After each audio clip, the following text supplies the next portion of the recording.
Hi, everyone. Welcome to Enjoy English. I'm Steven. I'm Minnie. All right, today, please refer to pages 56 to 57. Our date is November 29th under health. 那我们今天56、57页，11月29号，我们要来健康百科一下啦。Slower yet better. An introduction to slow jogging. 所以他说越慢越好，超慢跑，慢慢来更有效。Right. And a new way of running that you can finish with a smile. 这边还蛮酷的哦。With a smile 就是这个带着微笑的意思，一种可以笑着跑完的全新跑步方式。Right. So a lot of times we think running, that means that we have to run faster. Cardio. Right? We have to put in more effort to be healthier, right? So I think that's why the title, Slower Yet Better, is something that will make me want to read it. What does that mean? Usually I thought being faster and stronger is better, but slower yet better. We're going to find out more about that. Yeah.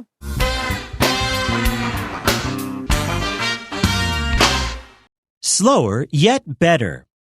An introduction to slow jogging. Jogging is a great form of exercise, but it carries some risks to people's health. It puts a lot of physical stress on the body, which can lead to injuries. However, that doesn't mean people need to give up running altogether. A new trend, slow jogging, offers similar benefits without the pain. Slow jogging was developed by a Japanese sports doctor who studied the exercise over many decades.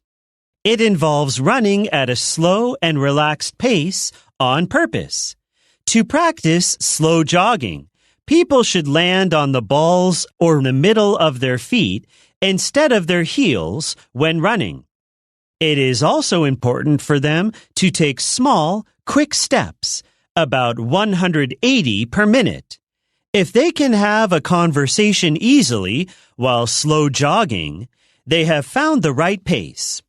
It is recommended that beginners start with 30 minutes of slow jogging and gradually increase the time. Studies show that slow jogging can lower blood pressure, improve brain power, and possibly add years to people's lives. So, if you're looking for a gentle way to improve your health and well-being, put on a smile and give slow jogging a try.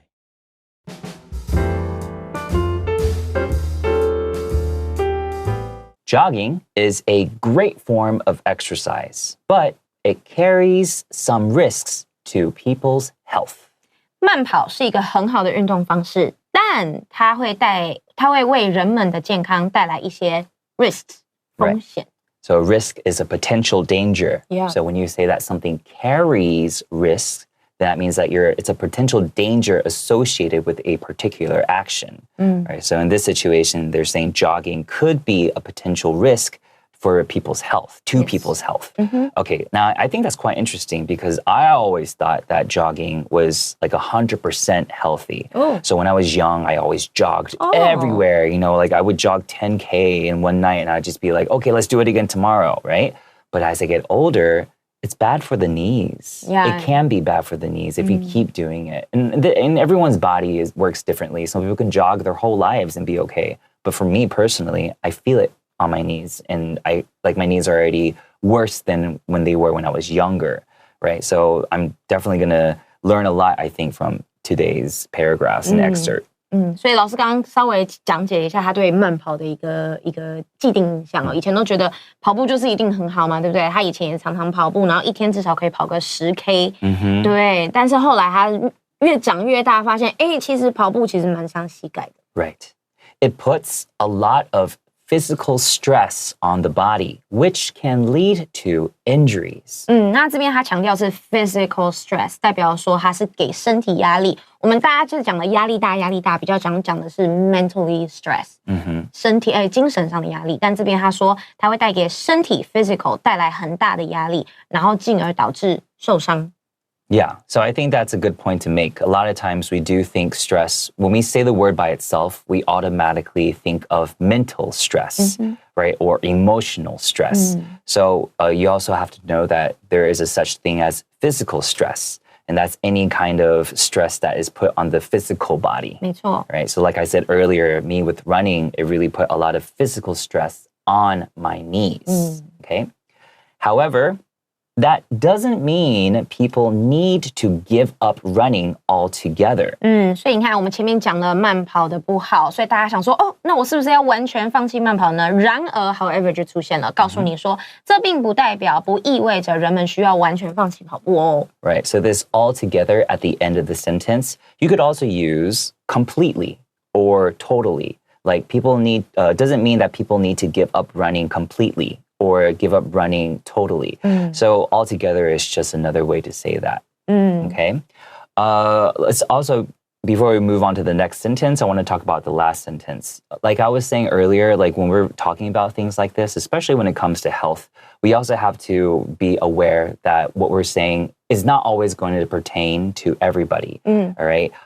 It's saying which can lead to injuries. So when which can lead to, that is still having some probability. It's not saying it will necessarily lead to injury because everybody's body works differently. 对，所以我们上一句还有讲到 which can lead to injuries， 它这边其实也不是100%讲死，我们所有东西都不讲死，尤其是在写作的时候要特别注意。所以这边它其实讲到一个可能性，可能会受伤，可能导致受伤。Yes, that's all. I mean, the reason why I bring that up is because as we're learning English, a lot of times since it's not your first language, you might not necessarily know there are a lot of nuances like that. Like you might think that writing will lead to injuries. You might think that that's okay because for the most part, that might be the case. 文法是对的啊 Right. But then you have to know when you're speaking a language that you have to know how to say it in a way that leaves more room for the other side of the conversation so that when you're writing, you're not going to offend certain people or even like, especially when we're talking about health, you don't want to put people's health in risk just because you didn't write in a way of showing probability. 老师刚刚讲到 offend, O-F-F-E-N-D, offend 这个字呢，代表说冒犯到别人，所以我们写作或讲话的时候，都喜欢留一些空间 ，leave some room， 这样子我们才不会去冒犯到别人。Yes. A new trend, slow jogging, offers similar benefits without the pain. 所以这边你看到很多的有点像就是破折号的东西，所以他告诉你的 new trend 一个新的趋势，什么呢 ？slow jogging， 超慢跑。然后呢，又是什么呢？它其实讲的是同样的一件事情，在没有痛苦的情况下提供了类似的好处。Right. So what is a trend? It's something that is like popular. 流行。Yeah, something. It can be like a activity. It can be a word. A style. A phrase, a style. Those are all different types of trends. So this new trend, slow jogging, if you look at this sentence, we could take slow jogging out. Yes. It could just be a new trend offers similar benefits without the pain. And then since most people would want to know what trend it is, that's why this author has chosen to put the name of the trend right after the word trend. But they're using the M dash. So what the M dash means is the introduction of like a side information that's not, if you take it out, it won't hurt the sentence. It could still be a complete sentence. But you're just giving additional information without trying to take away from the original sentence itself. All right, so that's called M dash, that long line, and it's spelled E-M, second word, D-A-S-H. All right, so this author could have also written a new trend called slow jogging offers similar benefits without the pain, or a new trend offers similar benefits without the pain, and it's called slow jogging. But, that requires more words. Yeah. So they're just choosing to use less words and use that M dash, and it's perfectly effective.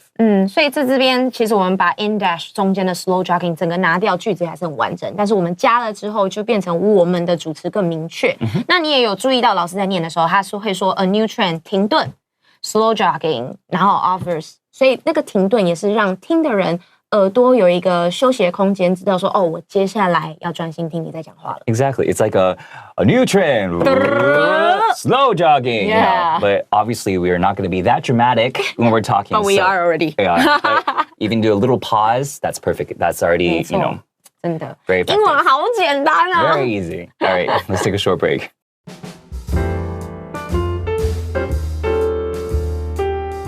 So now in this paragraph, since we talked about the last paragraph ended with introducing slow jogging. Yes. So obviously the listener or the reader is going to be curious, what is this slow jogging, right? So it would be very responsible for the author to use this time to explain more about slow jogging. And I've seen this done before by people who aren't good at writing.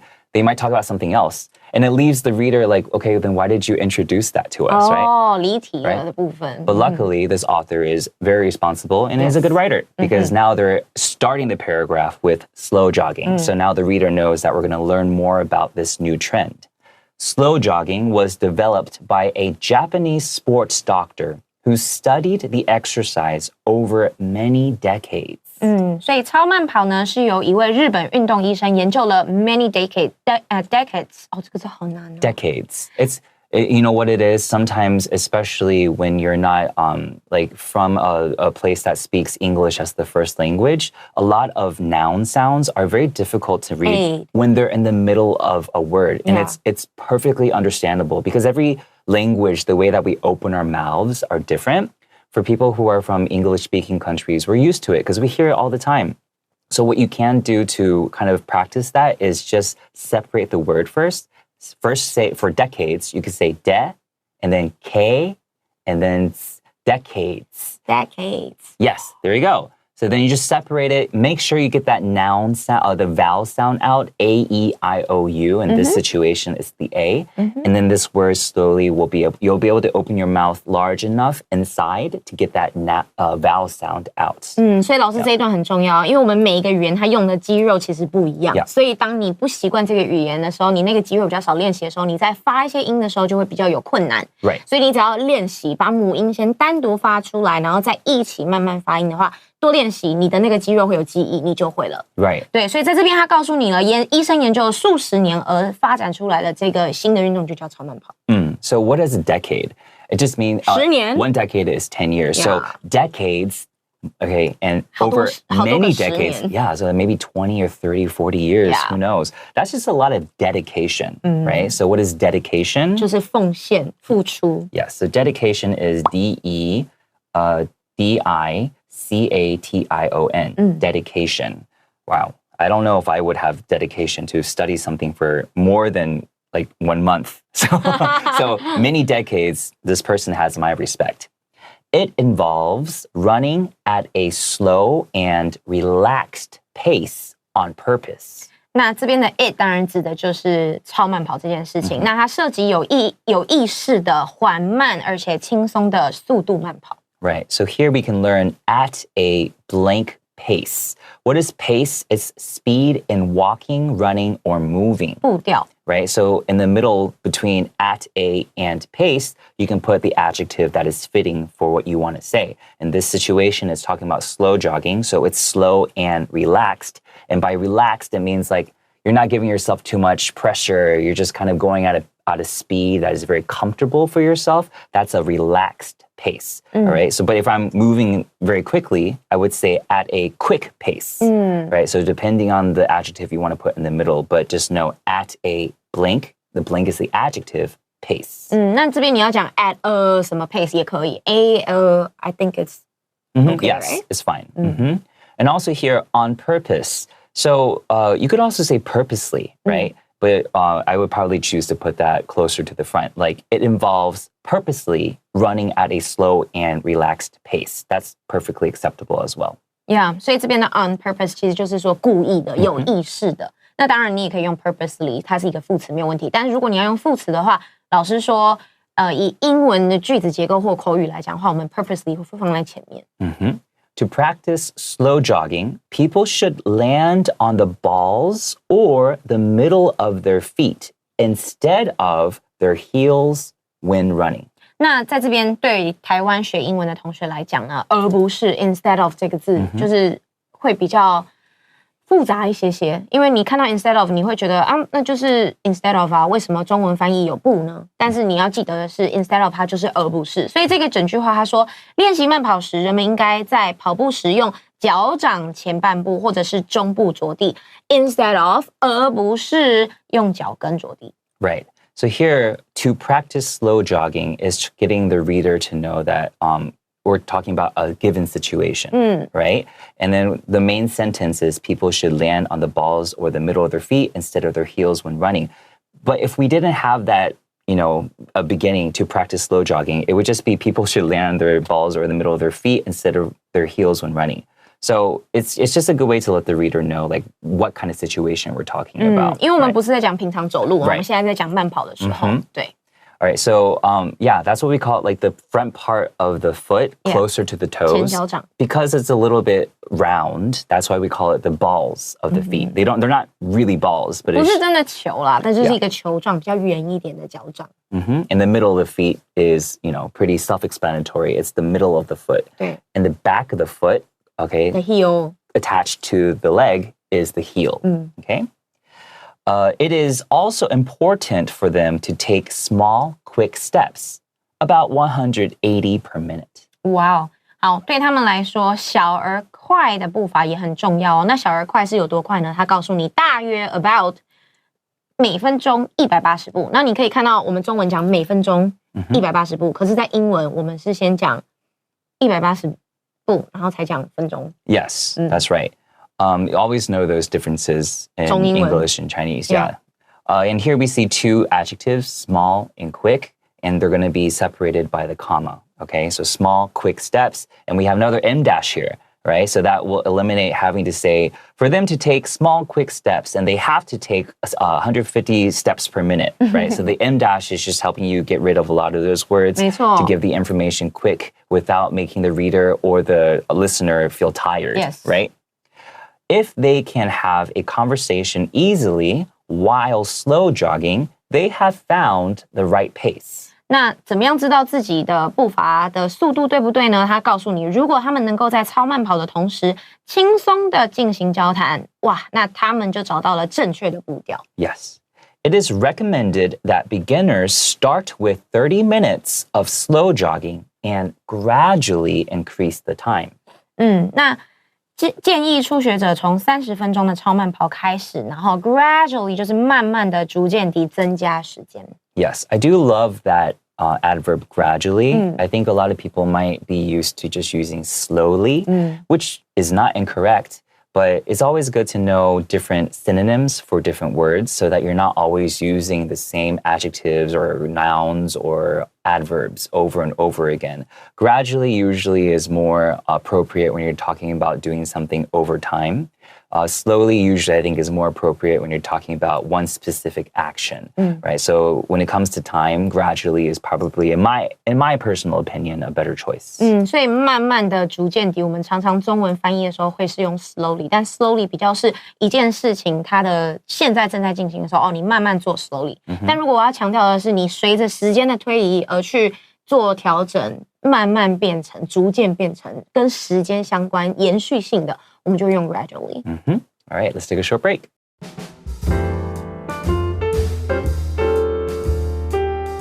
Studies show that slow jogging can lower blood pressure, improve brain power, and possibly add years to people's lives. 哇哦！所以研究表明，超慢跑呢可以降低血压，提高脑力，并且可能延长人们的寿命。有没有看到可能 possibly? Yeah, because you never know what's going to happen. Everyone has different lives, right? So that's what we're talking about, 留空间 Right, writing in a way that's not saying this is necessarily the only truth. You have to accept it 100%, right? When it comes to health, we have to make sure that we are leaving room for other possibilities, right? So what is brain power? That's your intelligence or ability to think, right? So improving brain power just makes it seem like it's not necessarily making you smarter. 变聪明 You could be getting smarter, but it's just your ability to think. 对，就代表说你可能脑袋会感觉比较灵活啊，或者是你在思考事情的时候可以比较清楚、比较快啊，这些都是所谓的 brain power。 Right, because a lot of people might think power is like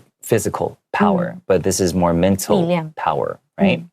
And adding years to someone's life just means that it's, you're able to live longer. So the author could have also said, and possibly live longer. Yeah. Right, but saying 活得长久一点 add years to people's lives. It's just another way to say that. So I like how they use that. It's quite, I don't know, like that particular thing in this whole lesson, like really makes me appreciate the author's usage of words. 真的 they could have, 他可以写得很白啦 right. 但是他用了一些不一样的字，然后给了这一篇文章很多不一样的层次。And I think that's something I want to bring up. What we're trying to do as the authors write, and then us as the teachers, what we're trying to teach you all is we're just trying to give you guys more options on saying the same things over and over. And then trying to get you to be more comfortable playing with that. Because a lot of times you don't want to make mistakes, right? Because you might get points taken off. And I understand that pressure. But also, if you do like English and you feel like this is something you might use for the rest of your life, and it's always good to learn more languages, 没错。is just to feel comfortable trying different ways to say the same thing. Yeah. And then... and that's just my personal opinion. I'm not saying you have to do that because I don't want to give people the pressure that you always have to write something different. No, it's just, in my opinion, I think it would be good, seeing what these different authors are trying to share with you and then just trying to incorporate it into your own writing. 对啊，跟唱歌一样啊，每个人他也都有偏好发音的方式嘛，对不对？那你就写作文也是啊。那我们去看看，去欣赏别人写作文的方式，如果你也喜欢，那刚好可以学下来，然后下一次使用，也是一个很不错的方式。Yeah, you could always sing the same song for the rest of your life, and you could be perfectly happy. Yeah. Right? But sometimes maybe you want to sing a little different song. Yeah. So. All right, let's continue. So, if you're looking for a gentle way to improve your health and well-being, put on a smile and give slow jogging a try.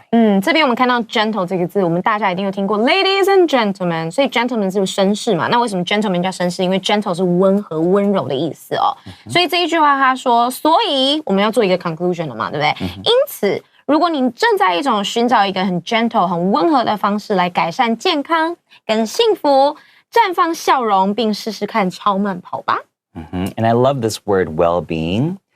This noun, it's putting well and being together. So well is good, right? And being is your existence, your life. So well-being is your overall happiness, your overall health, your overall choices in life. I just like well-being, this word. I care about my well-being and I care about your well-being, right? So I love that use of that word. 很多人都问我说幸福怎么样翻译？那这边这个 well-being 就是一个很好的翻译。很多人都会说 happiness 没有问题，但 well-being 也是一个就是好好活着，对，快乐活着的那种感觉。And I do like how the last sentence starts with so. If you're looking for a gentle way to improve your health and well-being, okay, that so really helps us know that this is the conclusion. Yeah, 要做总结。Yeah, this is no doubt about it. We're ending this, but we're going to end it with a way to make you think about slow jogging and if you want to give it a try. For me, this actually really inspired me to want to try slow jogging because, like I said, fast jogging and running has always been part of my life, but I do feel that physical stress on my knees. So after reading this, I was like, yeah, I should give slow jogging a chance. A try, yeah. A try, yeah. So thank you to the author for reminding us, and thank you for that Japanese sports doctor who spent decades studying this. Thank him for his dedication. All right. That's all for today. We'll see you next time. Bye-bye.